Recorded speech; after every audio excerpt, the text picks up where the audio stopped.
আসসালামু আলাইকুম। IT house 24 এর পক্ষ থেকে সকলকে স্বাগত জানাচ্ছি। আর বরাবরের মতো আপনাদের সাথে রয়েছি আমি মোহাম্মদ রবিউল ইসলাম। ওয়েলকাম ব্যাক বন্ধুরা, এই ভিডিওতে আমি আপনাদেরকে দেখাবো কিভাবে ফটোশপে কোনো একটি ডকুমেন্টের সাইজকে আপনি কমাবেন। প্রথমে আমরা ফটোশপে আমাদের কাঙ্ক্ষিত ডকুমেন্টটা যেখানে নিয়ে আসলাম, তো এটাকে 100 কিলোবাইটের নিচে নিয়ে আসতে হবে এবং ফরম্যাট হতে হবে পিডিএফ। তো এটা খুবই সহজে আমরা করতে পারি। তো যাই হোক, এটাকে আমরা ছোট করার জন্য আমরা চলে যাব হচ্ছে ইমেজে। ইমেজ থেকে ইমেজ সাইজ, তারপর এখানে দেখতে পাচ্ছেন এখানে রেজুলেশন যদি বেশি থাকে তাহলে রেজুলেশন কমিয়ে 100 বা 72 করে দিবেন।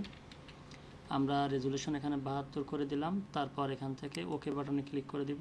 হয়তো এতক্ষণে অনেকটাই কমে গিয়েছে। এছাড়া আপনি চাইলে এই যে ইমেজে ক্লিক করে ইমেজ সাইজ, এই যে এখানে হোয়াইট হাইট একটু কমিয়ে দিতে পারেন।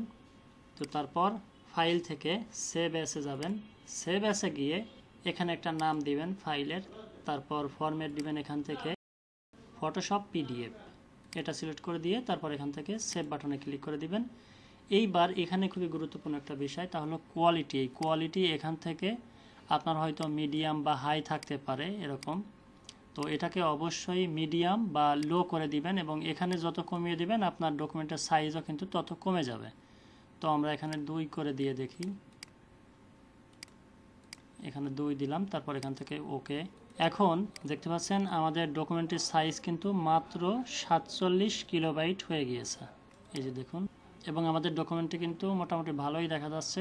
দর্শক, এই ছিল আমাদের আজকের ভিডিওটি যদি ভালো লেগে থাকে তাহলে অবশ্যই লাইক, কমেন্ট এবং শেয়ার করতে ভুলবেন না। আর আপনি যদি আমাদের চ্যানেলের নতুন দর্শক হয়ে থাকেন তাহলে অবশ্যই আমাদের চ্যানেলটিকে সাবস্ক্রাইব করে পাশে থাকা বেল আইকনে ক্লিক করে অল নোটিফিকেশন অন করে রাখবেন। আর যদি অলরেডি আমাদের সাবস্ক্রাইবার হয়ে থাকেন তাহলে আপনাকে অসংখ্য ধন্যবাদ এবং কৃতজ্ঞতা প্রকাশ করছি।